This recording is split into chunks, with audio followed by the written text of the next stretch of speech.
Good morning, everybody. It is a wonderful sunny day right here in Los Angeles, Southern California. We're so excited to come to you today live. And as you notice, it's not our usual broadcast. Yes, we always talk about love. Yes, we always talk about God. Today we will be talking about hope, love, survival, incredible push to live, to be, and to have the right to live. As you notice, we have an incredible woman right here and right now, a beautiful guest. I'm so excited to have her, Susanne Reyto. She's an author, she's a Holocaust survivor, and an activist. And I just have to tell you, I loved her the moment I saw her.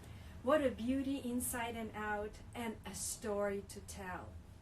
You will hear incredible stories today. I want you to open your hearts, open your minds, and please share with everybody you know. Yes, we are alive, so make a party out of it, a party of hope. Share this message with anybody you know and maybe don't know. Invite them to watch it. Right now, we're going to tell you something incredible. Hi, Susan. Good morning. Thank you for asking me to be here. Oh, what a pleasure to have you. And you brought a guest as well. So it's not just two of us talking. Absolutely. We're going to have another person, and I believe it is a person to speak. Because we will be talking about history, we will be talking about humanity, we will be talking about lives. So I want to let you speak right now because you're so eloquent and beautiful. Please share us the story of hope. Well, thank you, Liza, for having me and giving me the opportunity to tell a little bit about my story, because that is what fuels me to do what I'm doing now. At the moment, I'm chairing an organization, or actually a program, called Violins of Hope, which is a collection of violins that were played during the Holocaust, then rescued from all the terrible atrocities that happened to them, and they actually survived. So they are survivors of the Holocaust themselves, and they were rescued and restored by a father and son violin makers in Israel, in Tel Aviv, Israel, in their violin shop. Incredible. And the reason it came to me and it spoke to me is because I am a Holocaust survivor, what you call a child survivor, and for me it's absolutely imperative that we make sure our next generation knows about, because this is not ancient history, it happened within our lifetime. Let's talk about it a little bit, because some people that are watching probably don't know about it. This is not ancient history, this is so very true. It happened in Europe, and it should not be forgotten. It was in 1940. Well, it started in 1933 with Right. Hitler's rise, Right. but I'm originally from Hungary, and the war and the Nazis entered Hungary as the last country in 1944, Right. just 6 days after I was born. Oh my goodness. So it was a momentous day, and it is amazing how by then they were so well equipped, they were so easily able to do their atrocities, because everything's been going on for years and years, and they managed to really practically clear out the Jewish community of Hungary. They took to their deaths from May of 44 to July 44, in 6 weeks, 600,000 Jewish people from Hungary. At that point, their machinery was well oiled, and they were able to do it fast, easily, and simply. And the reason for the violins is because violin was played, music was played as these cattle cars filled with Jewish prisoners arrived into Auschwitz, and the deceit was incredible, because when music greets you, what do you think? You don't think of the worst. You think of the best and the nicest. And then, as many people probably know, and I hope they will, the selection process was done, that people were selected to become workers and work in the Nazis' factories, brick factories, ammunition factories, and the other line was selected for older people, children, and somewhat feeble, who weren't going to be the workforce. And those people, when they arrived, they were immediately marched to the gas chamber, accompanied by music. I mean, how deceitful can it be? But this is what the evil was double when you think about it. And the Violins of Hope is a project that is supposed to be the legacy of the owners and to teach the next generation that things can survive, the power of music and the power of the human spirit to overcome atrocities and rise from the ashes to survive, succeed, and triumph is so incredible. And this is what music can do, and the Violins of Hope project will hopefully do to our community, because it shows the survival effort and the hope for the future. And we're planning to teach this to the youngsters in schools. We're going to I created, to make life easy for teachers, a book which is based on history, but 2/3 of the book is actually about music and how music enriches, saves, and enlightens, and it's a wonderful opportunity for music to be part of everybody's life. This book is going to be used for teacher training, and they'll be able to teach, coming from their interest, what they'll teach, and hopefully they'll be able to teach many more children. And unfortunately, our school system does not teach enough history, and most of them do not give music. So we will provide the musical enrichment, as well as the history. So hopefully we can accomplish as much as we can. Well, we as people are going to change that, aren't we? Everybody, you probably have children. I want you to start requesting this incredible material. Let me show it. Look at this. It's Violins of Hope, already prepared. I want you to start requesting this material. We're going to put the information after we finish with the broadcast, so you can go to your schools, go to your teachers, and just show it to them, introduce it to them, so they can start enriching children's lives. Why do we do that? We are talking about history. So many people like to share their knowledge about history, but this is recent history. This has happened in our lifetime. You probably don't know that I came from the Soviet Union. I grew up there in Odessa, Ukraine, and my background is Jewish. And my father was 6 years old when the war hit Odessa, Ukraine. And my father, along with my grandmother, were able to escape Odessa on the last ship. That's why they survived. The rest of the family perished. So we're talking about annihilation of the nation. We're talking about the evil that was ruling the world at the time. We need to make sure that it will never happen again. And I am so excited that we have this incredible tool right now to speak beautifully through music, to educate, and to lift up our new generation, so they will know hope, they will know love, and they will know unity. That's what we thrive for. Well, as we see this violin, and you may be wondering why there are 2 rubber bands on it, it's a violin that is part of the collection, but it will not be restored, because there are a couple of pieces. This particular piece has a beautiful mother-of-pearl inlay on it, and in order to repair it, they would have to replace this whole piece. They chose not to, but you can see that this violin came from probably a more well-to-do family, and it's what you call a klezmer violin. Klezmer music and klezmer culture was part of the shtetl, the little villages in Poland and Russia, and this violin represents that generation and that era. And I must also add that this particular cultural and musical arena was closed and shut down with World War II. It was silenced because of all the killings and the annihilation. And this violin not only has the beautiful inlay on the front, but on the back of it is this beautiful mother-of-pearl Star of David, which is a symbol of the klezmer culture and the klezmer violins. And this is one of the beautiful ones, and it's for show only, not to play. And it is so precious. It is a survival as well. It is definitely a survivor, and it just shows that this instrument survived, and will survive all of us, and it'll be here forever to tell the story, because we will not be here forever. but the violins will remain, and they will certainly be a symbol of what is possible.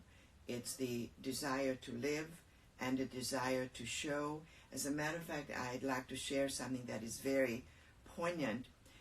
We have a violin that one of the musicians plays is actually belonged to a violinist who survived Auschwitz. And he said he has to survive no matter what, because there's so much music in his head. He has to be able to create more music, and he also has to be able to survive so he can tell the story. Because if we don't tell the story, who will? That's right. And amazingly, I always say thank you, at that time, General Eisenhower, who when he opened the camps after liberation, he said to his people, make sure you take videos, photos, and everything you can document with, because many years from now, there will be people who will deny it.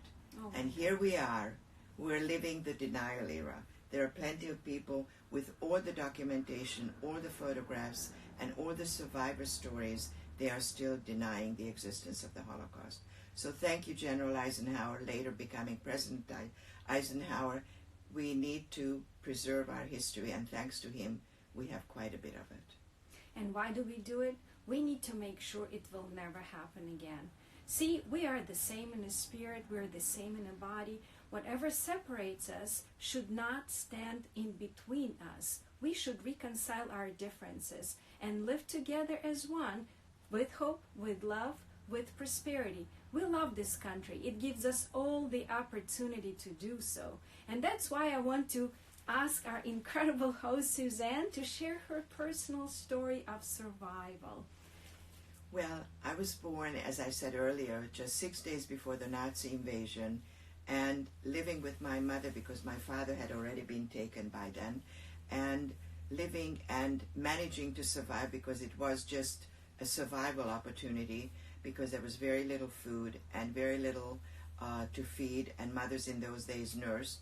And when there was no food for my mother to eat, then there was no food for her to nourish me. Right. And consequently, no food and damp conditions, living underground. My mother used to say, you were either sick or sicker. But I managed, and with hope and optimism, I always say, and now I'm a 75-year-old healthy specimen, and I always try to do it with a smile, especially since I'm married to a dentist. That's a very important feature. And I think it's important that I especially try to tell young people my story, that they are able to overcome their issues and survive and prosper and flourish. And after my survival, during the war, we had lots of suffering through the communists. After liberation in 1945, the communists wanted to come in, but they didn't succeed right away. They came back in 1948, and then we suffered plenty, because my father attempted to leave Hungary, and unfortunately, due to circumstances, he wanted to complete his business commitment. We didn't leave early enough, and by the time we did, we unfortunately were smuggled, not to the West, which my father paid for, but this wonderful person smuggled us and took us to the authorities. At that point, we were sentenced, imprisoned.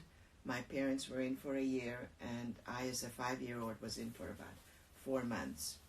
And then, if you think the Nazis and World War II ended the evil, then please remember, the communists continued what the Nazis stopped.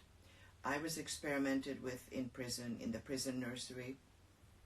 I was lucky enough to only get chickenpox and recovered. But my cousin, who was there just a little while before me, was given polio. And to this day, she lives with it. So it's something that is very important in my mind, to know that we have to fight for what we are able to have in this incredible country, and we need to treasure it and protect it, and make sure that the socialist and the democratic socialist, which is kind of an oxymoron, because there's no socialism in democracy And there's definitely no democracy in socialism. Socialism is the beginning of an autocratic lifestyle, because socialism is the precursor to communism, and once communism comes in, that's totally autocratic, dictating our lives.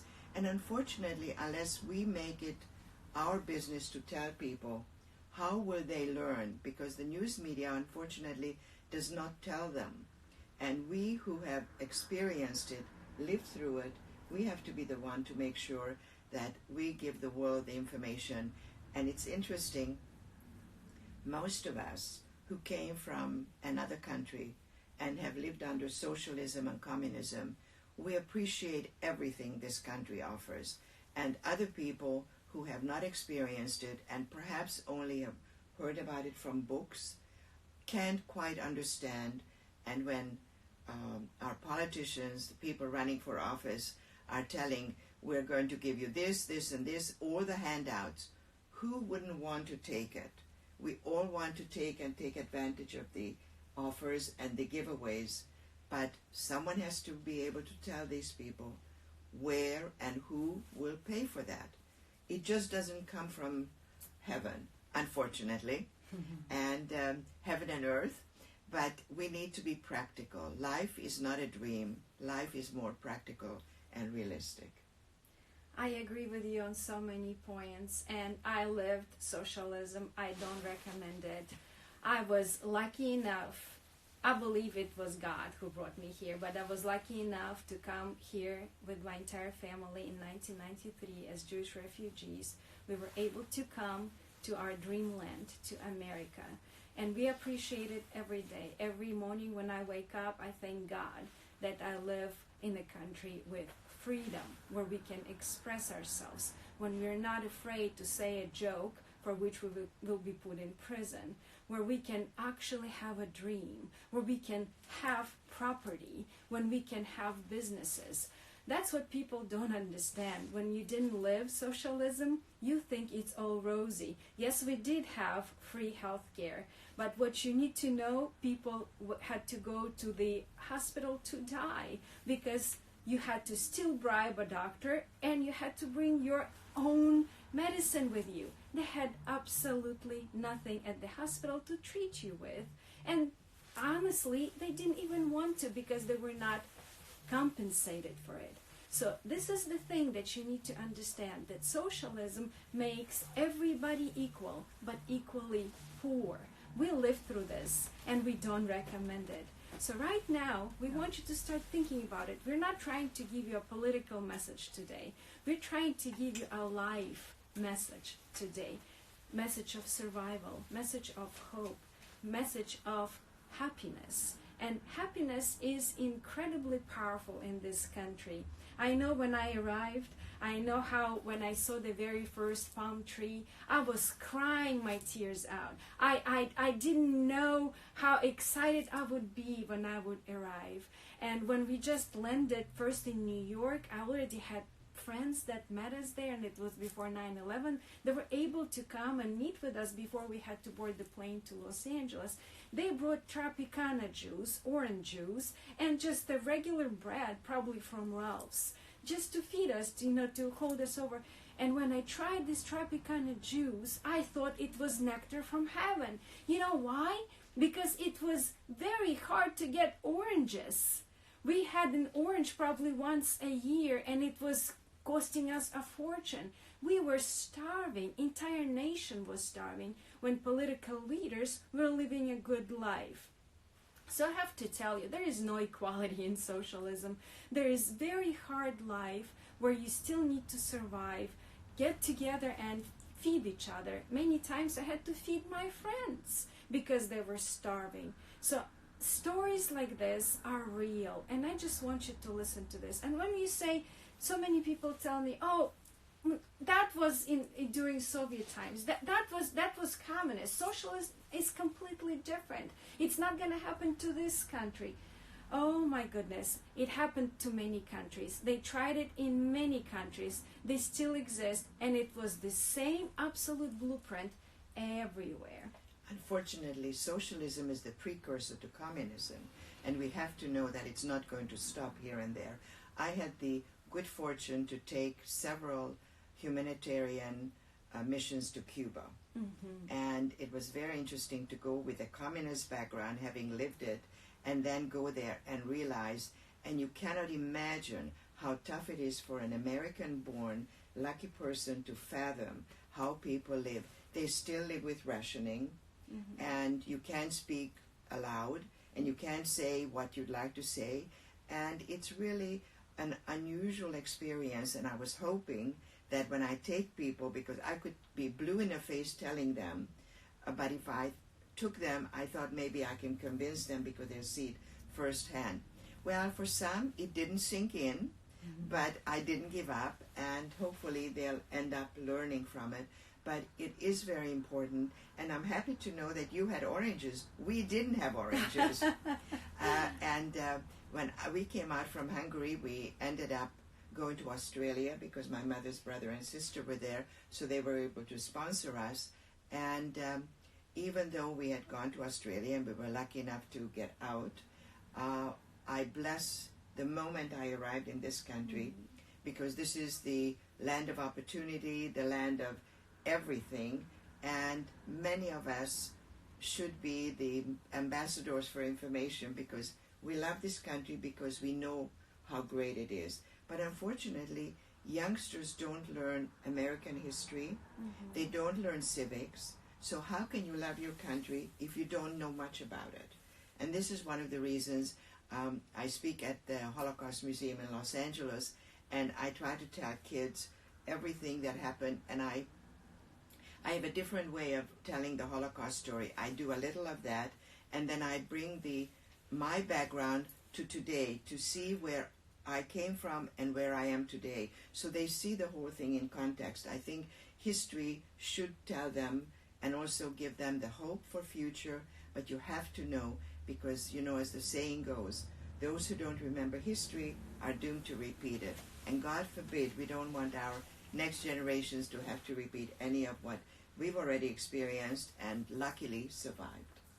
You're such a survival. You have such a spirit. You're always on fire, and you will never stop. I know it.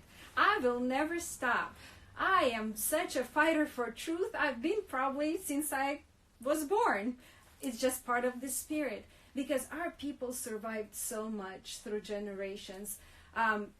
When I say our people, I'm speaking about Jewish people. And I love the story that you shared. You asked us, when we were at your event, you said, do you know why violin is such a Jewish instrument? Please tell us I wonder the if story. you know why. Well, violin is portable. And when you have to flee, you can just push it under your arm and run with it. And this is why violin has provided so much musical enrichment as well as survival method, because many people who were taken to Auschwitz and other concentration camps, music not only enriched their very miserable life, but it either prolonged or, thank God for many of them, it allowed them to survive. Because the Nazis loved music and the prisoners were made to play. And interestingly, the main camp in Auschwitz had several orchestras, not just one, including a women's orchestra. Oh my goodness. And then they had to play for dancing in the afternoon. The Nazis loved to enjoy and love life, and they created dance music. And it was, for them, it was a lovely life, I guess. And music did provide them enrichment, and definitely it allowed some of the Jewish people for their survival or their prolonging of their lives. Survival, we're talking about the musicians who were lucky enough to be chosen to play the instruments for the Nazis. It spared their lives. It absolutely did, and they were protected by the Nazis. They actually gave them food, which in the long run allowed some of the other prisoners to have a little more food. If the musician was given something to eat, he didn't have to share the amount of food that was given to the barrack, for example. So maybe a bite or two more for each prisoner allowed them to have maybe more food for the day. So we just don't know how many of these little incidents spared people's lives, and thank God they are here to tell the story. I'm so grateful that you're here to tell this story. And Violins of Hope is a beautiful program. You're going to have concerts, right?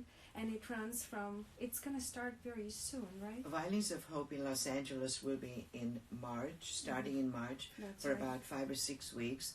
And it's a 3-pronged program. We will have concerts where the orchestra, as well as the violin soloist and the cello soloist, will be playing on the restored instruments. And this will be throughout the community.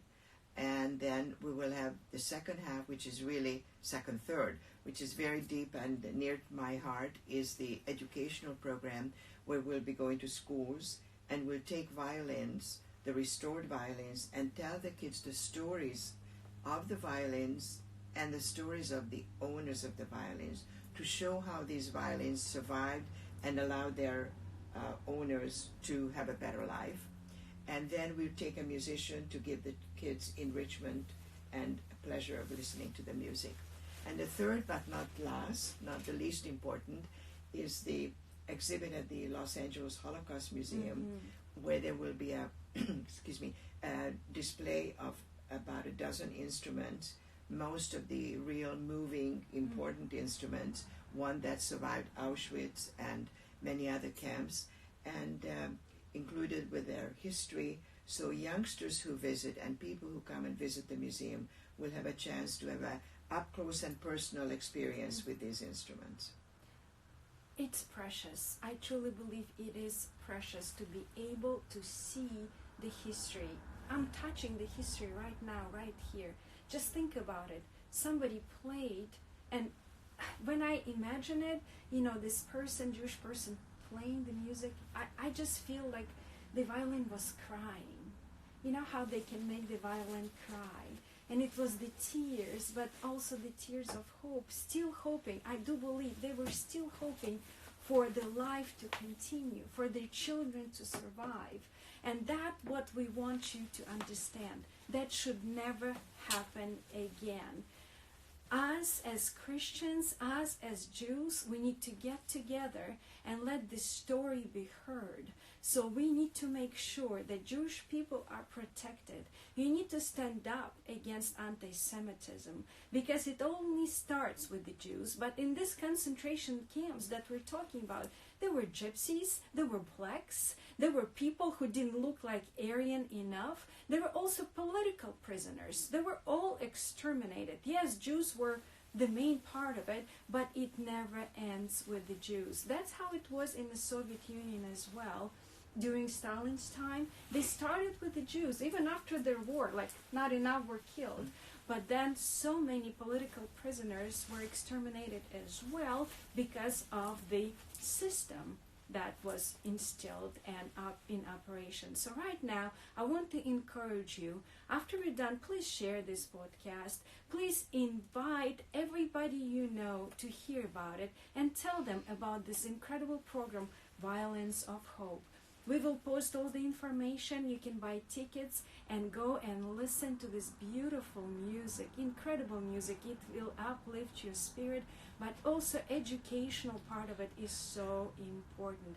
So let's stand together. Let's stand to protect Jewish people, fight anti-Semitism, and, of course, talk about beauty of Israel. This is the country that was given to the Jews. Yes, there are a lot of conflicts, but I believe the unity and the spirit of life will prevail. So every person who lives in the Middle East can enjoy life together. Well, I don't even know how to express my appreciation for giving me the opportunity, and I definitely would like to echo your words that these instruments that have been restored are now singing and speaking to the world in the language of music. That's right. And it's absolutely amazing. And I always tell the youngsters when I speak to them, they have to be equipped with knowledge to stand up to the bullies, because without knowledge, you just can't fight. And knowledge is king, and it's important. And it's the only way to protect our future and our future generations. And thank you so much again for giving me this opportunity and to tell the world. And the Violins of Hope is in Los Angeles, March and April, but it is going slowly throughout the country, and people in different parts of the country may have the opportunity to see it. Thank you, Susanne, so much. You're so wonderful. We love Susanne, and everything you're doing is just incredible. We appreciate you, and we're hoping to have you back pretty soon with reports on all these exciting journeys these violins will take. Thank you, and I'll be delighted to come back. We love you. God loves you. We will see you next time.